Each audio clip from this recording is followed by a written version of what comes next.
Hello, everybody.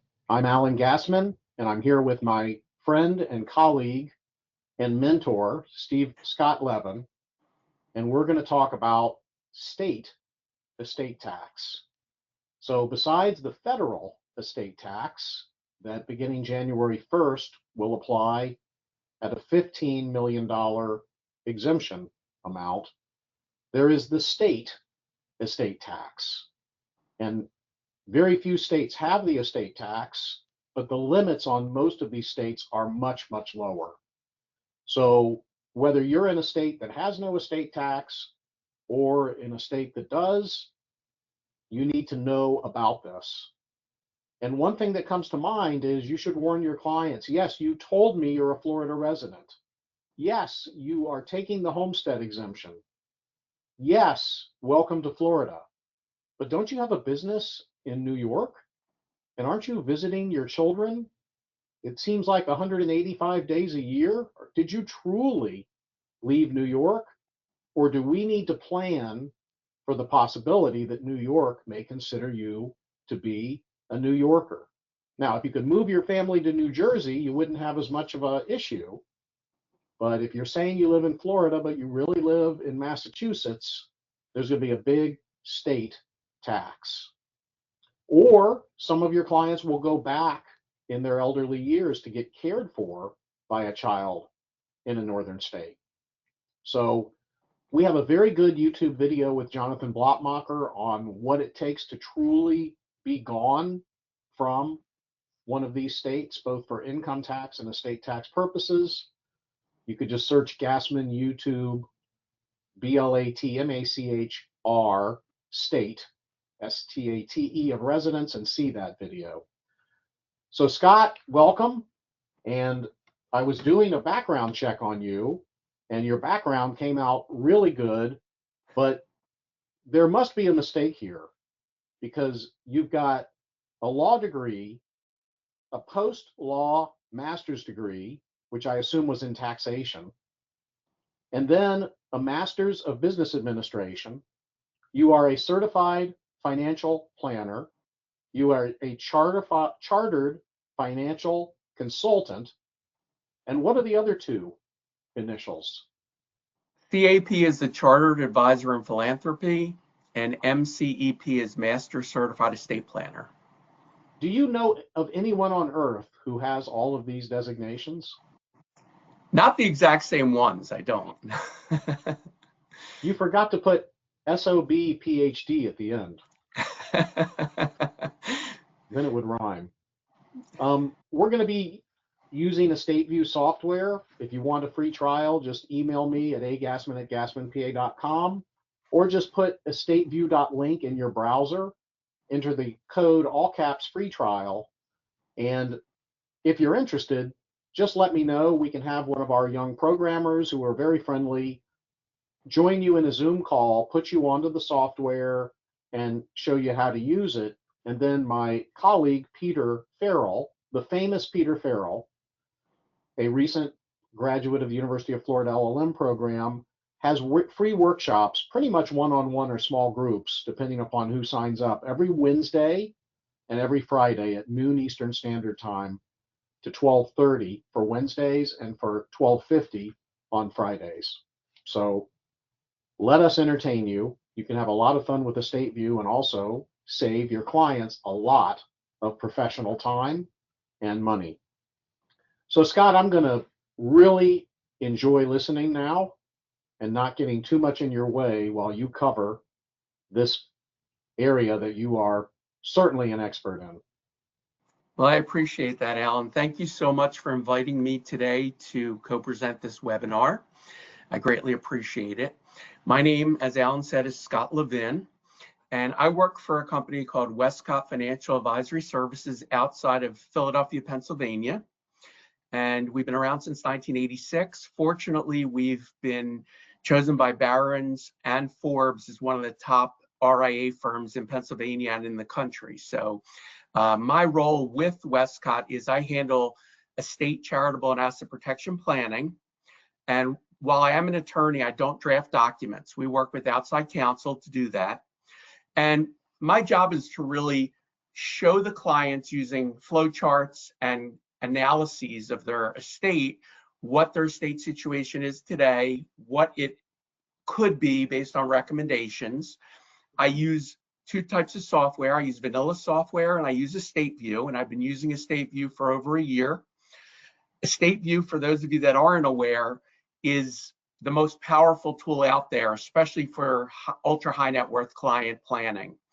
And the great thing about it is it's kind of like Number Cruncher and Brentmark on steroids, because you can not only show grats and clats and cruts, but you can show the incremental benefit of adding an additional strategy, which I don't know any other software that can do that. So it's an incredible software, and I thank you, Alan, for creating it. Sure, the check's in the mail.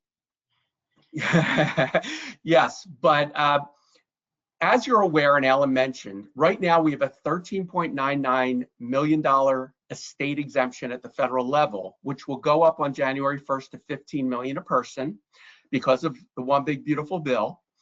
And there's portability. So a husband and wife will have, starting January 1st, $30 million of exemption to use.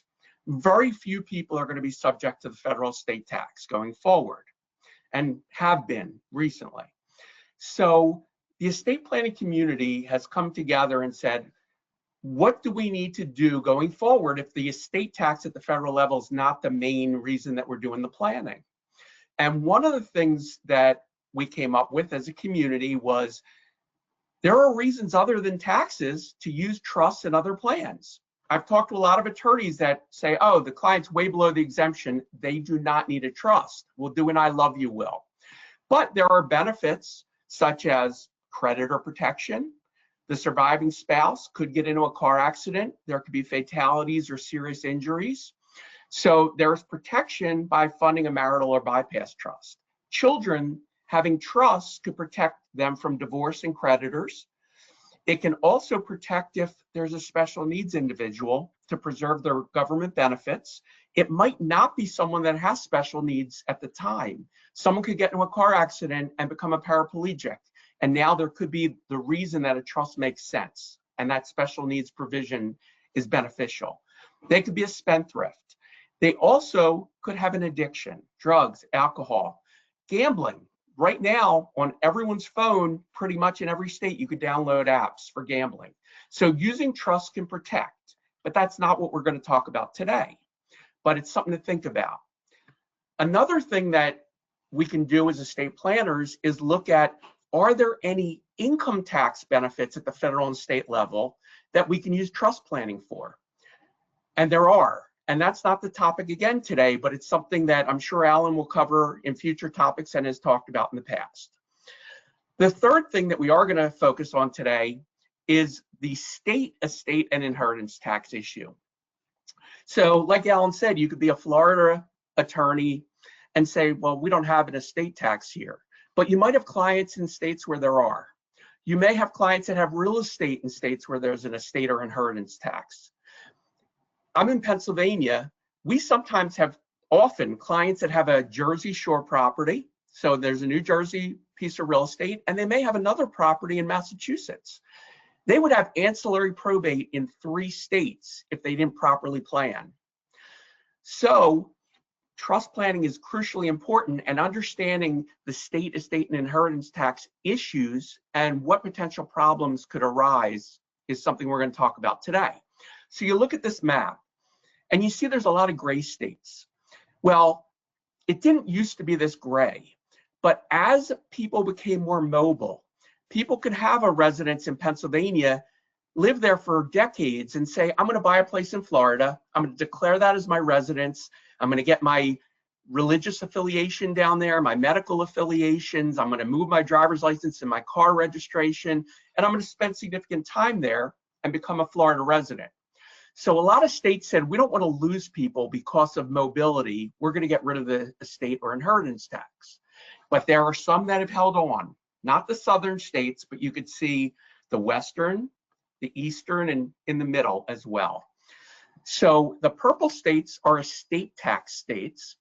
And those states, just like at the federal level, they're going to look at the value of your estate and they're going to apply a percentage. The green states are inheritance tax states. And all these rules differ. Every single state has different rules, and that's what we're going to cover. But the inheritance tax state, they're going to look at who's receiving the funds from the estate. And it's a different outcome sometimes if it's a sibling versus a spouse versus a child versus an in-law, or even a niece and nephew. I have a lot of clients that don't have children and they leave assets to nieces and nephews. They need to be aware of what that taxation situation is going to be. And there's one state that's red you can see on there, the state of Maryland. You may have clients there. That state decided we're going to have both an estate and an inheritance tax. And we're going to cover that as well. So you just have to be aware of the potential issues. If you can go to the next slide, please, Alan. One up, please. Oh, no, that's good. That's good. So I mentioned what the estate tax is, and you're going to look at the total estate and you're going to apply a percentage for estate tax states. If you can go to the next slide, please. So there are 13 states that have an estate tax. There's 5 that have an inheritance tax, and the one crossover is Maryland.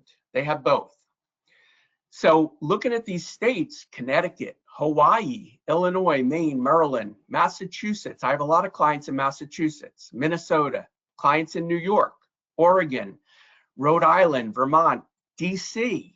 And I have a lot of clients actually in Washington State. They all have a state tax, and they all have different rates and exemptions. And then the inheritance tax states are Kentucky, Maryland, Nebraska, New Jersey, and Pennsylvania. Now, when you're doing planning, you might say, what if we gift? The federal government has a gift tax. So you have to incorporate your exemption for both gift and estate tax planning. But states, for the most part, do not have a gift tax except for Connecticut. Some states have a 1-year or a 3-year rule that they'll look back to look at a transfer, and if it's done within that time, they'll include it in the estate calculation. But no state except Connecticut actually has a gift tax. That could lead to planning opportunities. And portability, we know there's portability at the federal level. Prior to that, we used to have to create bypass trusts. Well, if you have a client in one of these estate tax states, other than Hawaii and Maryland, there's no portability. It's use it or lose it, just like the old federal rule. So if you have a client there and you don't set up a state exempt bypass trust for their exemption, they're not going to be very happy. So it's something to seriously consider when you're dealing with clients in these states, clients that might move to these states. And like Alan said, you may have a client living in Florida, but their kids live in New York or Pennsylvania, and when they get older, they go move in for someone to take care of them. And all of a sudden, there's an estate tax problem that you didn't anticipate. So if you could go to the next slide, please. So we're going to talk about each state in general terms, but we are going to talk about the exemptions and the general rates.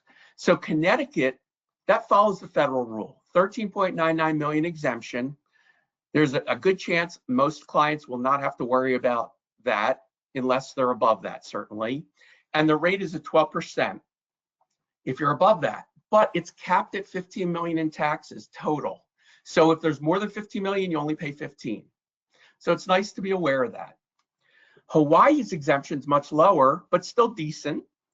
That's at 5.49 million, and the rates go from 10 to 20%. Illinois, the exemption there is 4 million, a little bit lower. The rates go from 0.8 to 16%. Maine has an exemption amount of 7 million, a little higher than the ones we saw for Hawaii and Illinois, and the rate runs from 8 to 12%. Now, Maryland, like I mentioned, has both an estate and an inheritance tax. So you might say, why does anyone live there? Well, what if your client has 4.5 million in net worth? They're below the 5 million exemption, so they don't have an estate tax in Maryland. And if they're leaving their assets to lineal descendants, we're going to look at that soon, but a lineal descendant has a 0% tax rate. So they may, although there's 2 taxes, they may not have either of them apply to their situation. So they may have a 0 tax. And the rate at Maryland goes from 0.8 to 16%. Massachusetts has gone up recently to 2 million. It was 1 million.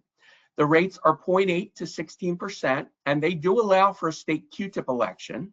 So you have to be aware of that. Could you go to the next slide, please, Alan? Do all of these states allow a state Q-tip election? I don't believe so. I can confirm, but Massachusetts does. I don't think all of them have a requirement for a state Q-tip election. Okay. Minnesota has a pretty low exemption at 3 million, and the rates run from 13 to 16%, not insignificant. Gifts within 3 years of being made are taxed. They're brought back in. Like I had mentioned, some states will have a 1 year or 3 year. New York is a very unique state. For those of you that have dealt with it, the exemption is 7.16 million. And the rates run from 3.06 to 16%. But if you're above 7.16 million by under 5%, so you're 7.518, under 7.518 million, you will only pay tax on the incremental amount over 7.16 million. But if you hit 5% or more above that, to 7.518 or above, you get taxed from $1 because it's a cliff. So you might need to do some planning with that client to avoid that cliff, because that's not something that they want to be surprised about, or at least make them aware that's an issue. Oregon has only a $1 million exemption, and the rates can be 10 to 16%. So if you have clients there, you might want to say, and I do this all the time, I tell clients, Mr. and Mrs. Smith, when one of you passes and the survivor, if they need to go into a facility somewhere, move across the border, somewhere where there's no estate tax, make your life and your children's lives easier. And a lot of them do that. In Pennsylvania, we've had clients move to Delaware, to Rehoboth, Delaware, into a facility, and then there's no tax at the state level. Rhode Island's exemption is 1.8 rounded, and the rates are 0.8 to 16%. Once again, a low exemption. Vermont's 5 million, 16% rate. DC is 4.87 million, rates 11.2 to 16%. And Washington State, just on July 1st, increased their exemption to 3 million. But the rates go from 10 to 35%. And it hits 35% at 9 million. So if you have a client in Washington State and they're in the federal estate tax because they have such a large estate, they're not only going to get hit at 40% for anything above the 15 million next year, but also anything above 3. If it's above 9, they're going to get hit with 35% on that additional amount. That's a pretty steep amount when you're talking 75% total on amounts above. So you have to be very careful with that. Any questions, Alan, at this point? Do any of these states give a deduction if you're also paying federal tax to reduce the sting? That's a good question. I'm not completely sure, to be very honest with you. I know when the federal government changed their calculation and got rid of the state estate credit, that caused a lot of states to change what they're doing. So I don't know for sure. I don't want to give you the wrong answer. The other thing I just want to mention before I forget that, Bob Keebler is telling me the numbers. When you have a large IRA that has to come out and you live in one of these, in a state that taxes the income without giving you the 691C deduction if you're also paying estate tax, you can really get clobbered. Sure. Clients in those states with large IRAs may want to move elsewhere. The other thing I wanted to mention is if you have a client who lives in France and will inherit from your client, you can count on paying a very, very large French inheritance tax. And if it's in trust, the tax is even higher. So in France, just before a wealthy person dies, the relatives all move out to Monaco or to the Channel Islands, so that at the moment of grandpa's death, they're not living in France. They don't have to pay the French inheritance tax. I don't know of any other country that does that, but I'm sure there are others. Yeah, so we have a lot of clients that are kind of IRA rich, cash poor.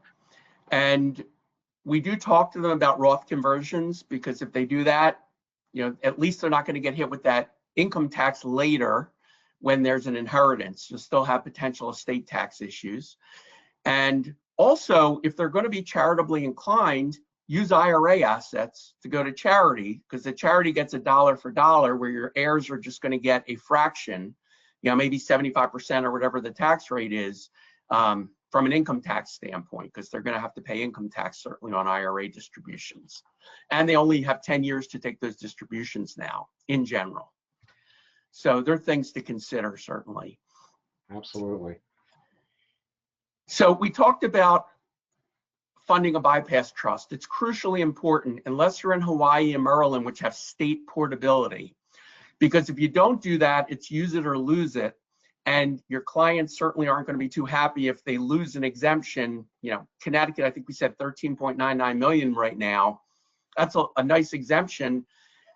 What if they're worth 17 million and you didn't port over for state purposes, or something like that? There could be issues potentially, because if you lose the first one and the second one can only cover 13.9 or 15 million and they're worth 17, they're going to have a tax issue.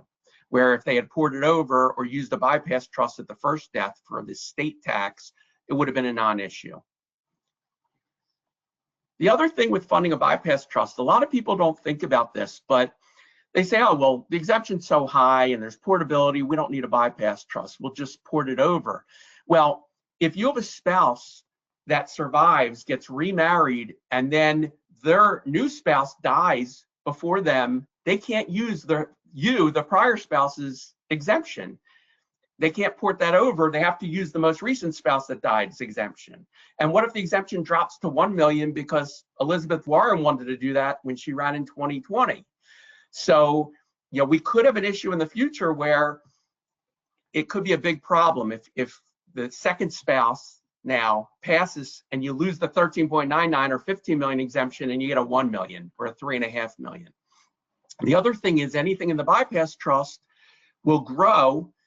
And if it's a federal bypass trust as well, certainly there's no tax at the second death. So all that growth between the first spouse's death and the second, you don't have to worry about that being taxed, although you don't get the step up in basis on those assets in general. Alan does have some ways to look at that possibly, but but we need to look at the bypass trust for the state, funding it unless they're in Hawaii or Maryland. Next slide, please. Well, I just want to chime in here. Sure. As Scott says, on the first death, there's the opportunity to have a certain portion of the assets pass into a trust that can benefit the surviving spouse. The surviving spouse can even be the sole trustee. And as long as she's limited to receiving what she needs for health, education, maintenance, and support, it's never subject to estate tax, and it's creditor proof. On the flip side, when the surviving spouse dies, there won't be a step up in income tax basis, except if somebody gives that surviving spouse a power of appointment, a general power of appointment. So when I review a trust agreement, I'm looking for two things. Number one, I'm looking for many things, including compensation for doing it. But technically, number one, after the first death, can the surviving spouse and his or her advisors decide how much goes in the credit shelter trust and how much goes outright or into a marital deduction trust for the surviving spouse? That decision does not have to be made when I draft the document. My job is to make it flexible using what they call a Clayton Q-tip provision. So that's the first consideration. The second consideration is I'm looking to see whether there's something in the document that allows an independent fiduciary to give the surviving spouse a power to appoint assets to creditors of his or her estate, but only with the consent of my next door neighbor or somebody's next door neighbor. The reason for that is then on the death of the surviving spouse, there's a step up, but that could cause estate tax. So you want to give them a formula power of appointment. And it gets a little complicated, but those are the things that are really, really important to review. And I reviewed one last Wednesday. The client died, not my client. a client in another state, actually a state of confusion, because in order for us to push the assets from the credit shelter trust into the marital deduction trust, we're going to have to get a court order because the trust just wasn't drafted with that in mind. So anything else you want to mention, Scott, on the bypass trust? The only issue really is when you're doing planning, and you're probably all aware of this, but you have to also look at the relationships. So if it's a second or third marriage situation, children from a prior marriage, you're more likely to want to use bypass and marital trust, not leave assets outright. You might want to leave IRA assets in a trust. Just make sure it's a see-through trust. It's a conduit trust or an accumulation trust. So you get the see-through for the spouse. And for the children as well, so they can get the 10-year rule, not a 5-year rule. So there are a lot of little nuances, and we certainly look at all of that. And if you have questions, you can always reach out to, of course, Alan or myself, and we can, give you some guidance. So let's say you have a young couple and they're earning good money, they're good savers, and they live in Massachusetts, which has a $3 million exemption. And we can't predict. It's 2 million in Mass. It's 2 million. Okay. Yeah. So they have $3 million in assets. I don't know who's going to die first. So how can I get all $3 million in a credit shelter trust on the first death? Because the surviving spouse, based on their savings rate, will certainly be over Massachusetts' $2 million. And the answer there is you could use a joint exempt step-up trust called the JEST, J-E-S-T, which is like a joint trust, but the first dying spouse has a power of appointment. And when they don't exercise it, it goes into a trust for the children that the surviving spouse can be added to by trust protectors. So just something to think about, because when you have young couples or people who aren't really at that level yet, you want to lock up all you can in a credit shelter trust. But because there's no marital deduction for what goes into the credit shelter trust, in my example, this Massachusetts couple can only put $2 million in the credit shelter trust on the first death. Is that all correct, Scott? Okay. Yeah, they would only put 2 million in. Now, Alan, you brought up a great point, because first of all, I believe you came up with the JEST, Joint Exempt Step-Up Trust. So thank you for doing that. And I know Jonathan Blattmacher was one of the people involved with creating the Alaska Community Property Trust, and I know some other states have that. So there are options out there if your clients want a 100% step up in basis at the first spouse's death. And that's what people need to be aware of. A lot of people may not even know there are community property trusts. So if you're a Pennsylvania resident or a New York resident, you can set up a trust in Alaska or a joint exempt step up trust, put the assets in there, and theoretically you get the full 100% step up in basis at the first spouse's death, even though they're a resident in a common law state, not a community property state. Right. But in order to comply with the community property rules, half of that trust on the first death can go to a credit shelter trust. The other half has to come back out to the surviving spouse to follow the community property rules. So that's where you would compare a Alaska trust to a JEST, et cetera. Right. Exactly. It's just good to know your options and to see what makes the most sense given in any situation. So the inheritance tax, we mentioned there's 5 states with an inheritance tax. And the way that works, I mentioned it earlier, is you look at who's receiving the asset, and there's a rate applied for that class of individuals. And we're going to look at the classes for some of these laws. But in general, you just have to be aware that it's going to matter where the decedent lives, not where the beneficiary lives. So if the beneficiary is a Florida resident, the kids are all in Florida, but the parents live in New York, you're going to have a New York estate tax issue. Whereas the parents are in Florida and the kids are in New York, when the parents die, you're not going to have a state estate or inheritance tax issue. So I just want to make that clear. I have clients ask that all the time. Next slide, please.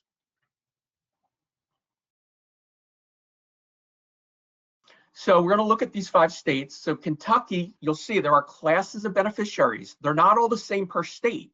So Pennsylvania, if you're a spouse or a lineal descendant, there's different rates than if you're a sibling. So but we'll get to that in a minute. Kentucky lumps them together and says, A spouse, a lineal descendant, or a sibling is a 0% rate, which is nice. If you leave things to those individuals, you're not going to have to worry about the estate tax or inheritance tax in this case. For Class B beneficiaries who are more remote, nieces and nephews are a great example because I see that a lot with clients that don't have children, or even clients that want to benefit nieces and nephews.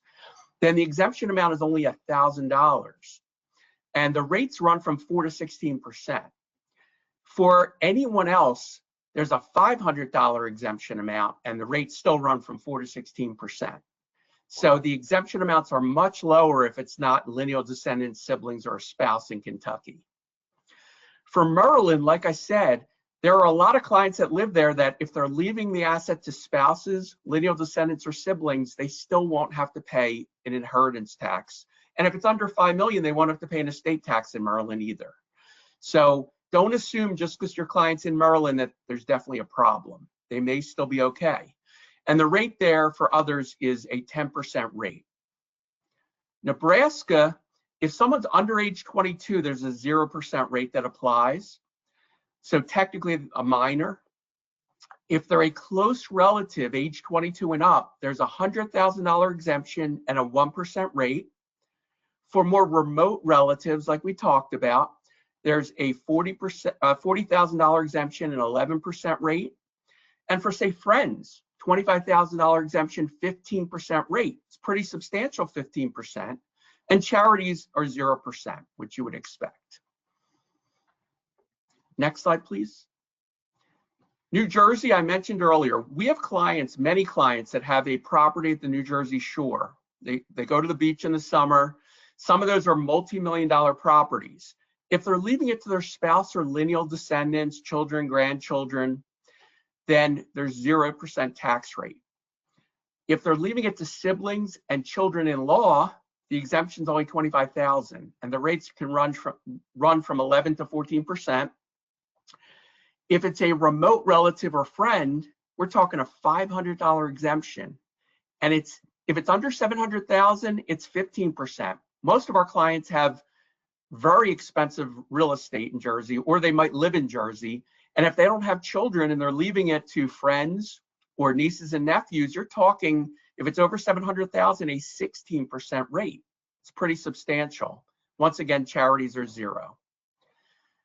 Pennsylvania, the state I'm in, if you have family members inheriting that live in your household, there's a $3,000 family exemption. They have to live in your household and receive assets.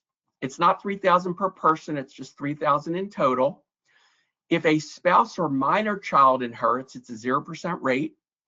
Lineal descendants, children, grandchildren, it's 4.5%, which when you're talking about a multi-million-dollar estate, that could be a lot of money.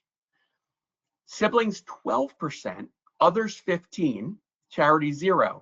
Now I'll give you an example. I had a client that did not have children, was not married, had 2 sisters that were not married, didn't have children. He was going to leave his multi-million-dollar estate, they're all Pennsylvania residents, outright to each of his siblings. You're talking a 12% hit when that happens. Now his siblings are all close in age to him. So sibling number 1 may die soon after. There's another 12% hit on the assets that he already gave her that was hit with 12%. So now you're talking another 12%, that's 24% on those assets. Her other assets get a 12%, and he doesn't have any way to direct when they die where it's going to go. They can give it to whomever they want. If he left it in trust for them, there would be 12% when he dies, but it would not be part of their taxable estates when they die, the siblings, because they don't own the asset. They're just beneficiaries of a trust that's irrevocable that owns the asset. That's its own entity. So when the sibling dies, it doesn't get hit with another tax. And then when the second sibling dies, he, through his trust, can direct where it goes, what charities, what other beneficiaries. So he continues to maintain control. And that's pretty powerful. So I like to bring that up because 12% is not insignificant, and especially in the situation I described, getting hit with 12 and another 12 soon after, that's 24%. Most people want to avoid that. By just letting your client know of the options, you're not only going to develop a lot of value added, but they're going to love you because you're saving significant assets, and very possibly the two other siblings are going to hire you as well because you know what you're doing. So I highly recommend thinking about these things and not just saying, okay, we'll just leave it outright, which I do see a lot.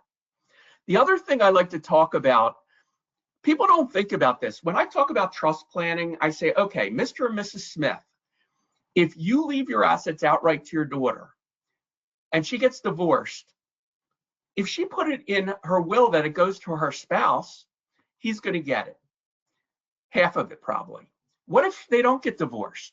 What if she dies before him and in her will she leaves it to him? I'm sorry, that's what I meant. She leaves it to him in the will. He gets it. Now, 5 years later, he's lonely. He gets remarried. And he then dies and leaves everything to his new spouse. Now, your client's assets are with their ex-in-law's new spouse, not with the grandchildren, not with another sibling, another child of theirs. It can be totally redirected in ways that you would unanticipate and which you would not want. So by using trusts, you can avoid that. I know that's not direct on the state tax, but I think it's something I like to bring up at least. It's not just for divorce. It can be for a premature death of the child. Using the trust protects that, keeps it in the bloodline. Any questions or thoughts, Alan? Yeah. What is the conversation that you have with a client who may be worth $10 million at age 80 in Pennsylvania? He's only spending $300,000 a year. He's got a $10 million net worth. Should he just give $5 million to a trust for his children now, so that when he dies, that's off the table? And what's his comfort level with that? Or could you put that trust in Nevada and let trust protectors add him back later if he ever needed it? Or what is that conversation like? Yeah, so we do have those conversations all the time. And it really comes down to, we run the cash flow analysis to make sure that if they gift away money, it's not going to be a problem down the road. They're not going to run out of funds. And we use confidence levels. We use Monte Carlo simulations to say, okay, there's a 95% confidence level that if you gift this away, you're still going to be okay because you're not spending much. And then we look at what they want to accomplish. And we've had clients, back in 2012, we had a husband and wife gift a significant amount using their full exemption to two trusts, one for each of their children. Those trusts have grown significantly and they're out of the estate. So they use their exemption. It's protected. There's never going to be an estate tax on that growth. And they also now, they have enough assets that they're in a federal estate tax situation. So what we are talking to them about is possibly using a testamentary clat to zero out the estate tax, defer the inheritance for the children by say 10 years or 15 years. The children already have money in these existing trusts, so they're not broke. There's a lot of money in there already for them. And then whatever's left at the end of the clat term can go into their trusts, and there's zero estate tax because we zeroed that out. We just have to outperform, the applied rate, the applicable federal rate. So, that's really what it comes down to. That's brilliant. That's brilliant. Okay. So is that the last slide? Yeah, so that's basically what I wanted to talk about. And Alan, I'm going to look at a few of the questions you asked me and get you answers so we can supply people with those. But those were the main issues I wanted to bring up. But just to make people aware that there are estate taxes for states, there are inheritance taxes. You may have clients moving. We've had clients move from Florida back to Pennsylvania to be with their children. We've had it happen. And we don't recommend it for tax purposes, but maybe for the other reasons, it's more important that they do that. So we just have to be aware of this and plan around it. And Pennsylvania, as long as you gift a year and a day before you die, there's no gift tax, and it's not included in your inheritance tax as well. So we do talk to clients about that. While we're talking about these particular states or any other states, does anything come to mind that might be unique or peculiar about these states? For example, I've not done a qualified personal residence trust for anyone in California because of the property tax implications. Does anything else, do any of these states say, well, we don't recognize self-canceling installment notes, or we don't recognize private annuities, or do any of them, to your knowledge or memory, take any stances that are different than Well, I'll what give you an oral example. would be? Yeah, we had a client in Pennsylvania, but they had real estate in Massachusetts. So that would be taxed. And the exemption's now 2 million. It was only 1 million, and the real estate was worth a lot. So by putting it in an LLC, it became an intangible asset, not a real property asset, and it was not taxed by Massachusetts.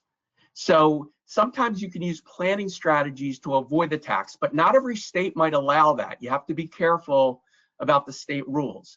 Just like we're familiar with using some of these Ning trusts where we can get tax benefits, but you can't avoid California or New York state tax by using one, where other states you can avoid it. So you have to be really careful about what state the client's in and what you're trying to accomplish. Sometimes you'll come across a client who's taking the homestead exemption for tax purposes, both in Florida or Texas and in a northern state. And that's a jailable felony. We've seen people actually serve jail time for doing that. So, some clients are going to get cute and say, well, I'll have a Florida house. I go there at least every other year. I'm really a Floridian. And that's, you can't get too cute. Well, if you walk in with your Kids get Mickey ears, you might get away with it. right, right. No, you're Okay. right, though. You have to be careful. I've heard that New Jersey will actually look at your cell phone pings to see if you're in Jersey more than half of the year, and then they could go after you for the Jersey inheritance tax or Wow. other taxes potentially. Not every state's like that, but that's what I've heard. I don't know for a fact that that's the case. Okay, so I'm going to get into instant plan and let's see what we may do for somebody. I click on instant plan and I'm going to John and Mary Jones State Tax. That's their name. So John, let's say, is 65, not a tobacco user. He's used up 1 million of his federal exemption. He expects to retire at age 75. He's got a 20-year life expectancy, and his joint life expectancy with Mary is 27.8 years, and that's not IRS tables. That's based on actuary tables. So Mary is 58, and she's also not a tobacco user. If she was a tobacco user, those life expectancies go down materially. She's used a little of her exemption, and then we'll give them 2 children. Child A, who is 6, maybe adopted. Maybe we'll make him 10, and then Framey, we'll make her 9. No other children. And then for key financial data, I always want to know how much they're saving or how much they're adding from outside earnings. So after he gets his paycheck and they pay taxes and expenses, he's still saving $350,000 a year until age 75. And then they'll be spending a net of $100,000 a year more than they earn. And then after his death, she'll be net 100 in spending until age 90. They have a 2.2 million home. They have an IRA worth 2 million. For him, she has a 1 million IRA, and then their non-IRA assets, let's say, are 3,500,000 and growing at 7%. And I'm going to add one other fact here. I'm going to go into my data, use my standard setting, and I'm going to tell the computer where they live. They live in Boston. So now I find that they're charitable. They would consider charity. They would consider a charitable lead annuity trust. On life insurance, they may not have any, but I might suggest, just for the fun of it, if she can get preferred rates based on a death benefit of 1 million,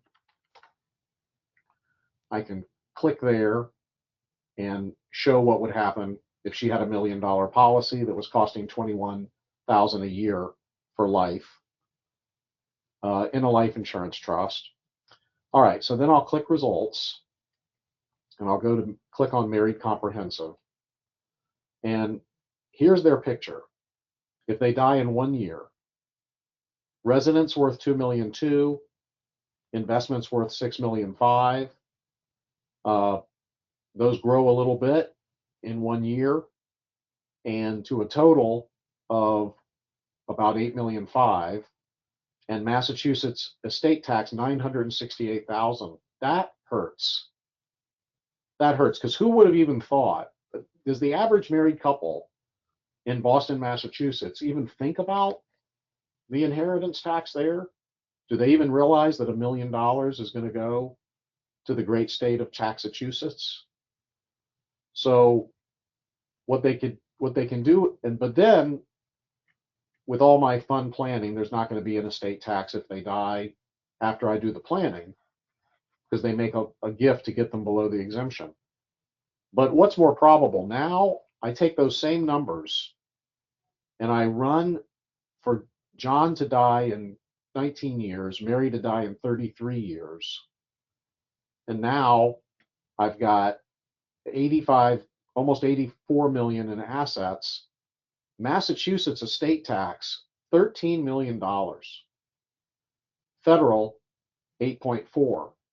Total estate tax, 21 million. Do those numbers look right? That's a lot of tax. That's a lot of tax. Yeah, it's insane.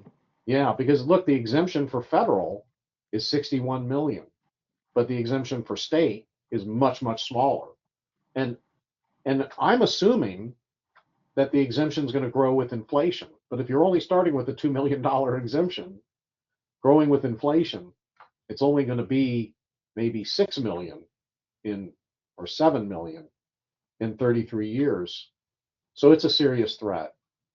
Now, the next slide, what I would have had if these people were Floridians, then on the first death, I would have had a total of 16 million go to a credit shelter trust, also known as a bypass trust, also known as a B trust, which benefits the surviving spouse and is never subject to estate tax.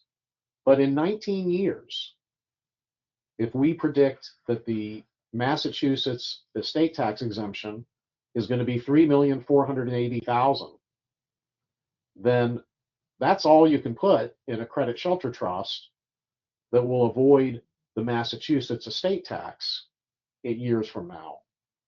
So that's going to grow to 9 million from year 19 to year 33, based upon about a 7% rate of return.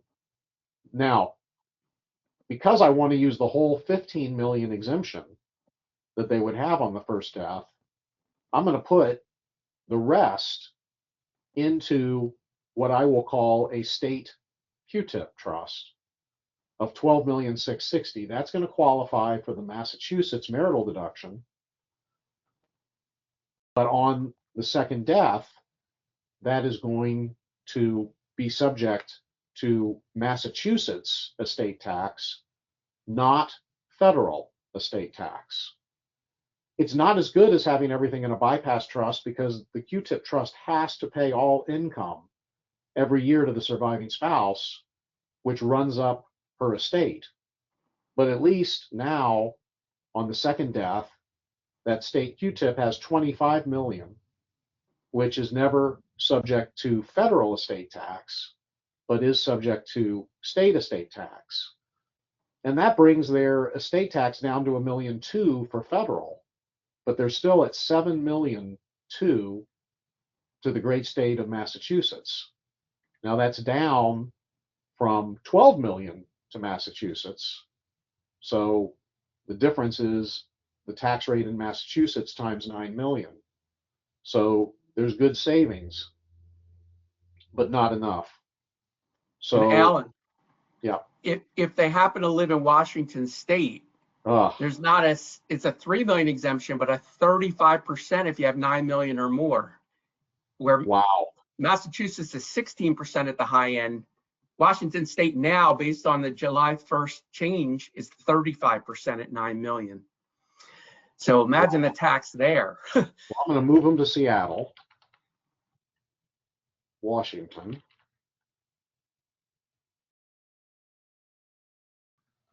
And now hit results again.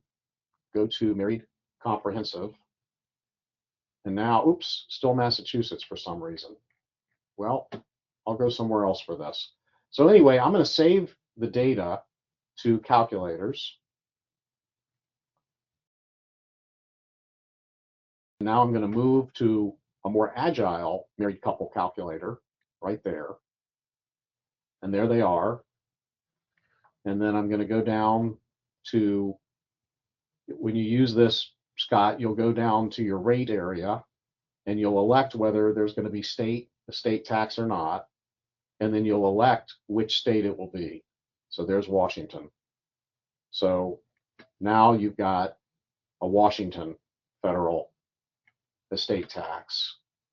And with a bypass trust, now you see a Washington, a bigger bypass trust. With Washington, you'll expect to have a 5 million two exemption in 19 years. 19,120,000 ends up in the Q-tip trust. And on the second death, you've got a Washington tax of 7 million. So they should have moved to Florida, that's for sure. But the next thing they could do is they could do a Cooper. If they want to move the home out of their estate, they could use a qualified personal residence trust. Those work fine in Washington State, and they work fine in Massachusetts, to my knowledge, based on our experience. That could get the estate tax down. And then the annual gifting. If they just give $76,000 a year to the two children, and that goes up by inflation, this little irrevocable trust, which could indirectly benefit the parents. In fact, John could do an annual gift to a trust for Mary and the children. Mary could do an annual gift to a trust for the children. And those two trusts combined, just on annual gifting for two children, would have $10 million in them on the second death.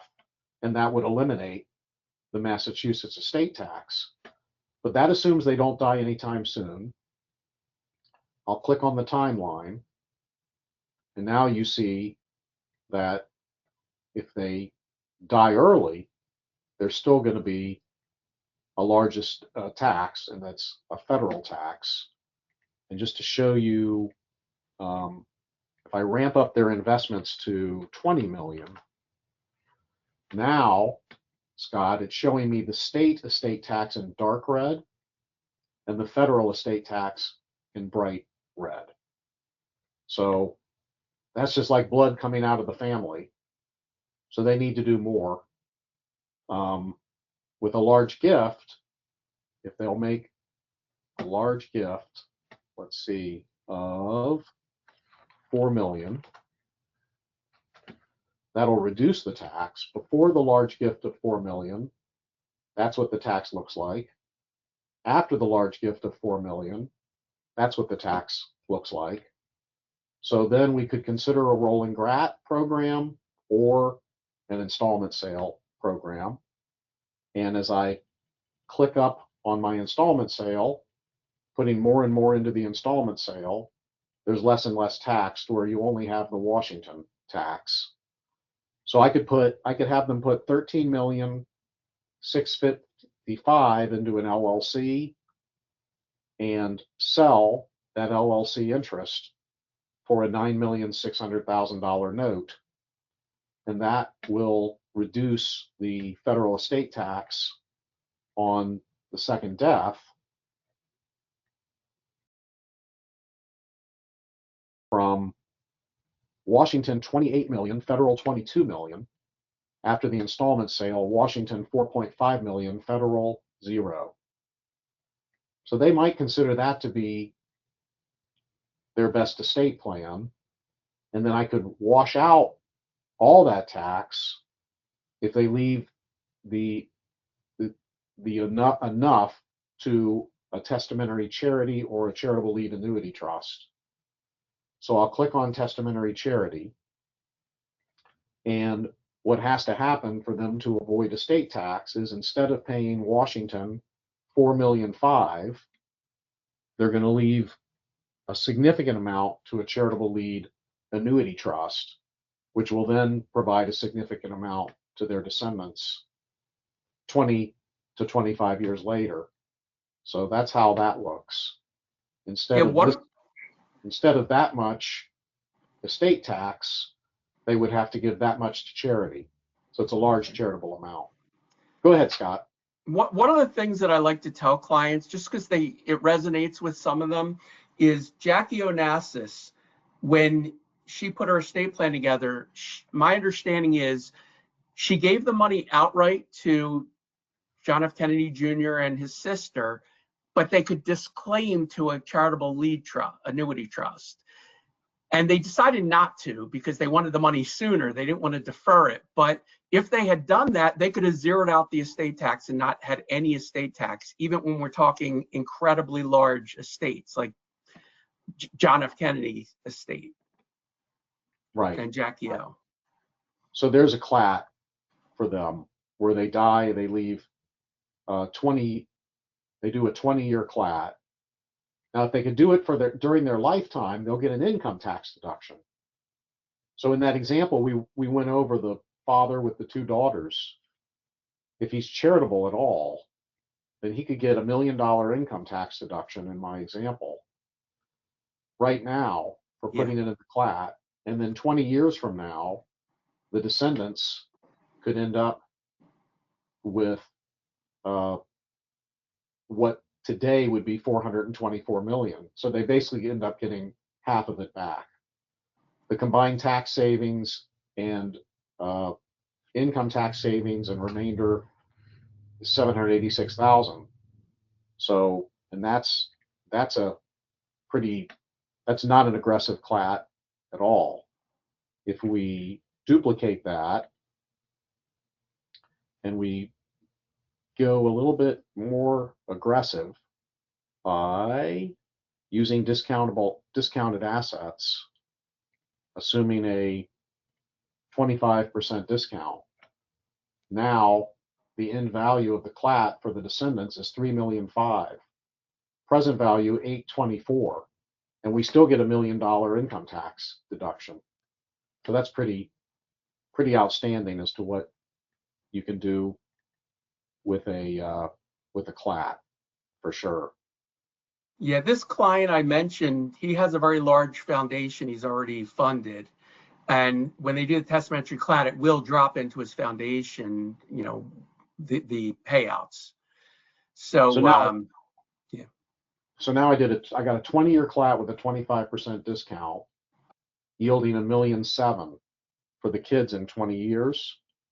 But when I change that from a level payment clat to, I'll just go down there to number 3, changing it from a level payment clat to a payments going up 20% a year, now it's $2 million to the children.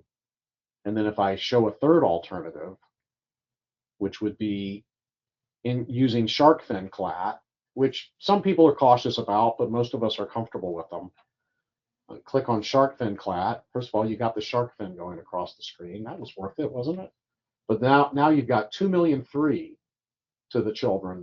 Present value $873,000 coming back to your family, and you get a $1 million income tax deduction. So people who are generous in these states certainly can take advantage of the clat. And then just using their IRA qualified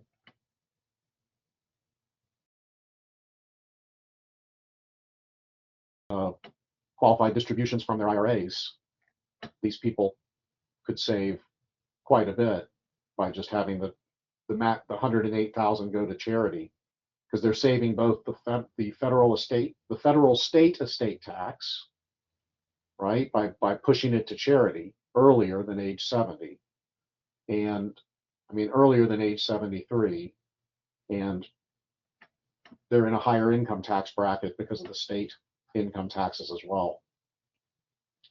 And it So counts Scott, as their RMD. I know you had a hard stop at noon, and I appreciate you sharing, your family sharing you with us. Do you have any last comments or anything you'd like to say? And then I'm just going to show the viewers a little bit more. I'm going to show them our AI document review, and we'll be done. I just want to thank you very much for having me on this webinar, and I want to thank you for everything, to be honest with you. And I hope everyone has had a happy Thanksgiving and happy holidays coming up, and Happy New Year. Oh, you know what? Let's give a little plug for your Fee-Based Financial Planning Association. Do you want to just spend 1 minute on that? I think it's important for everyone to know about it. Yeah, sure. So thank you. I am involved with an organization called NAPFA, which is the National Association of Personal Financial Advisors, and I am the chair of the Education Committee. We have 2 major conferences each year. Alan's been gracious enough to present at those conferences and has done a phenomenal job, and we really appreciate that. And for anyone who's interested, we've had some very advanced planning strategies for charitable estate and asset protection planning. So if you're a financial advisor, it's for fee-only financial advisors, but you can feel free to look up the organization. And there's also webinars that we do, and Alan and I are working on putting together a master class as well for the program. So hopefully we'll have more information on that shortly. Super. And when is your next event? The next one's in May. It's in Minneapolis. It's our national conference. And the one after that is in Atlanta. And that will be around September, October timeframe. Yeah. And I have found the level of professionalism in this group to be very high. So you're definitely doing something right. Thank you. We try. We're trying to really have advanced topics for our members and for anyone that's attending. So, and we really appreciate you taking your time and doing a great job presenting and providing a lot of value. Well, thank you. I appreciate that. Thank you. Thanks again for today. By the way, the last time I spoke, I got the time wrong, which is why I showed up 4 minutes late. Oh, that's okay. Not a problem. Right, hopefully we'll see you at the next one. Thanks again. Have a great rest of your weekend. Take care. Thank you, man. Great job, Bye. as always. Thank All you. right, so now I'm going to click on, by the way, if you haven't seen Estate View in a while, this is our new home page. When you go to Estate View, you can learn more about Estate View at estateview.com. As I said before, if you want a free trial, just send me an email. Let me know. It does a great job of illustrating and running numbers. So I'm going to click on AI document review now. And I did a background search on Scott, and it came out, very nice. And what I could do in addition is I could ask it to prepare a CV for Scott or give me a chronology of his achievements. And it searches not only the present internet, but it uses the Google Wayback Machine to search back every year since the first data possible. So you can really look at history that right now you wouldn't be able to find. Now, I went to the top left and I clicked Start New Search. And then I can choose to use Google Gemini, ChatGPT, or Claude. They're all run through the Amazon cloud. We have a conventional software package that's equivalent to what medical practices and even what the military uses. And within the Amazon cloud, Google, ChatGPT, and Claude analyze documents but do not learn from them. So there is no way when you use Estate View to even ask or require that Gemini, ChatGPT, or Claude will get your information or your client's information. Now, you can scrub documents anyway. And this is the only part of Estate View that uses these AI platforms as of now. But I personally prefer Google's Gemini, and then I can click on what I want to do. So if I want to do a public record search of a person or a company, I can click on public record search, and Estate View tells the AI what to do and in what order to do it. So I can also look at a trust or estate document. I can look at an investment portfolio or an investment statement. I can look at a life insurance proposal or a life insurance policy, powers of attorney, employment agreements, buy-sell agreements, and even tax returns.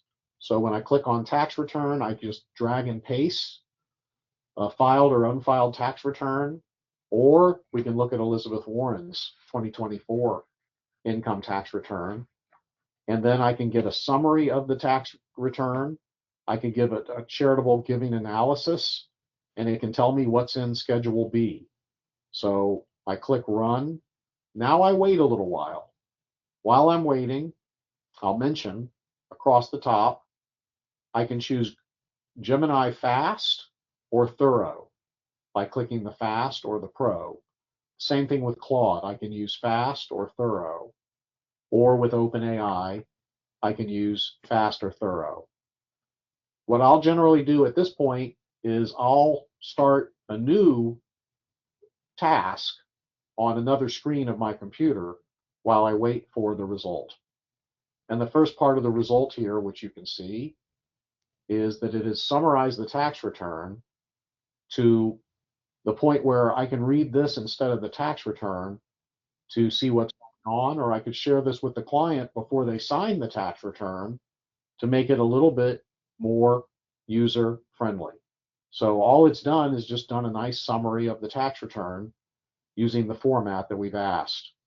The next thing is I wanted to know how much they could donate. If this year was the same as last year, what is their donation situation with adjusted gross income, and how much charitable deductions did they have?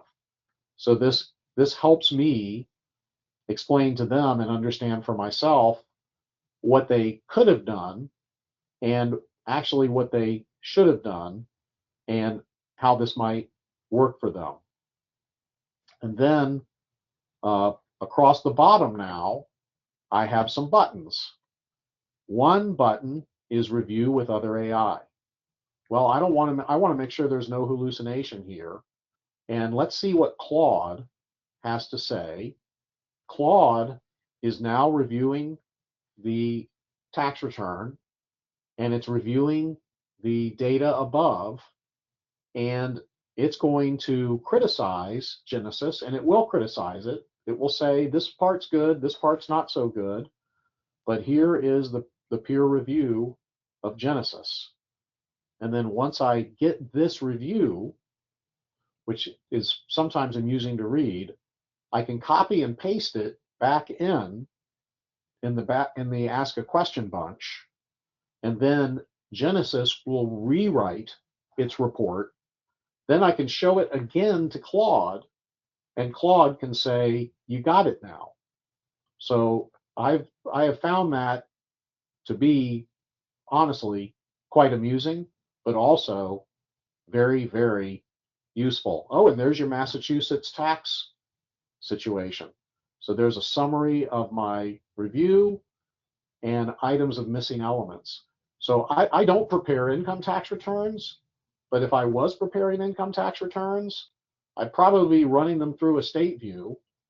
You know, our subscription is $500 a year. You have unlimited tax returns that you could review and try to see what you should do next year. Now, I can also ask a question like, what could they do differently next year if all is the same, but her publishing pays her $3 million? Then just click there. Now it's thinking through everything. It's a little slow because it's doing what they call chunking. It's only looking at portions at a time, so it doesn't share Elizabeth Warren's information with the internet, but it will come up with a nice thing, and there it is.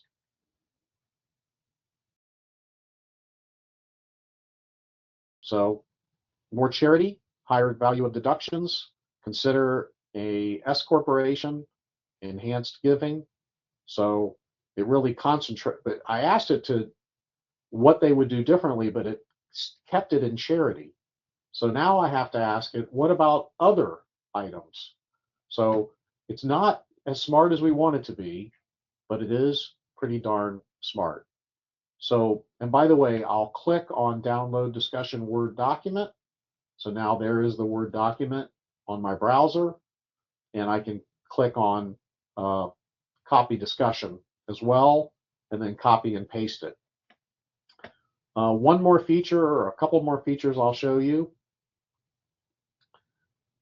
General Q&A and tax research.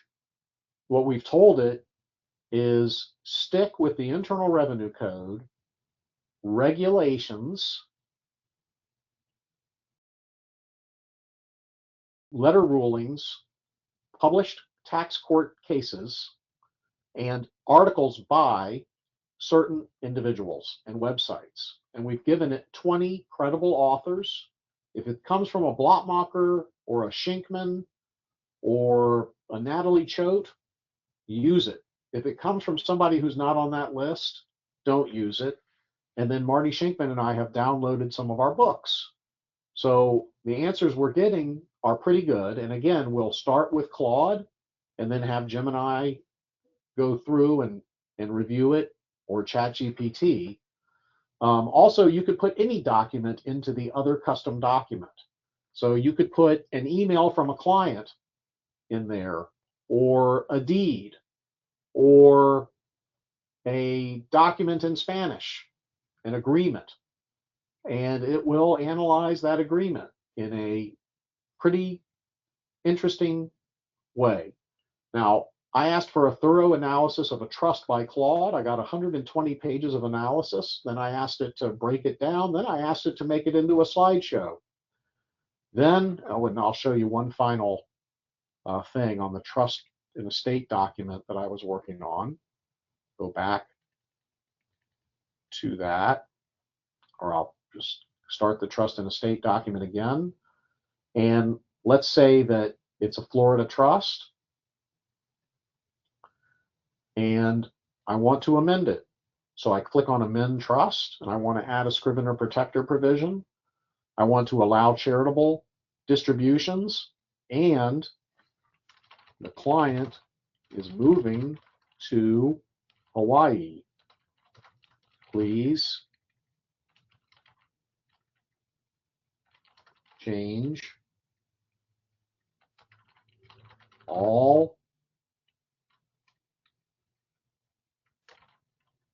Florida references to Hawaii as appropriate. In his pineapple farm will go to a charity chosen by Holly Kerr after the youngest child has reached age 80. Okay, then I'll click on Generate Amendments, and now it will generate an amendment to the trust, taking all the provisions of the trust into account. I could have also asked it to clarify or to give me definitions. One thing I did, which was pretty fun, was I put a trust in and I asked it to restate the trust in rhyming phrase in the spirit of Ogden Nash. And it did it. So here's my trust amendment ready for me to carefully review. I'm not going to trust it. I'm going to carefully review it. But look at the nice starting point. And look at all the sections that it knew to amend to adapt to Hawaii. And it added a Scrivener Protector provision that allows my law firm to fix the trust if there's an obvious error, subject to consent from a family member. It added what's needed under Section 642C to allow distributions to qualify for the charitable deduction. And it has to be charities chosen by Holly Kerr after age 80 for the child, and then reformation of the trust. And it even puts in a Hawaii notary. So it looks up the Hawaii notary rules.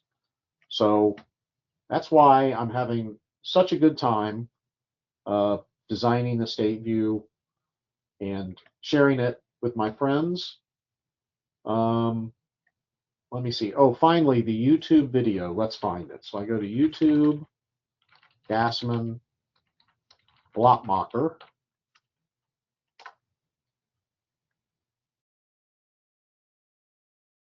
And there it is. If you're in a state more than 883 days, you have an abode available for your use. So I click on that, and you can't hear it, but there it is. A 27-minute video at youtube.com. All right. And by the way, my YouTube library is not too bad. If you search Gassman YouTube and then click on my name, which even comes before Vittorio Gassman, the famous actor, then you'll see a lot of our videos. The one that Peter Farrell and I gave last week on year-end tax planning may be of interest. Okay, thanks again to everybody. I'm pleased that almost everybody who started with us is still here. Please let me know about anything that I can help you with.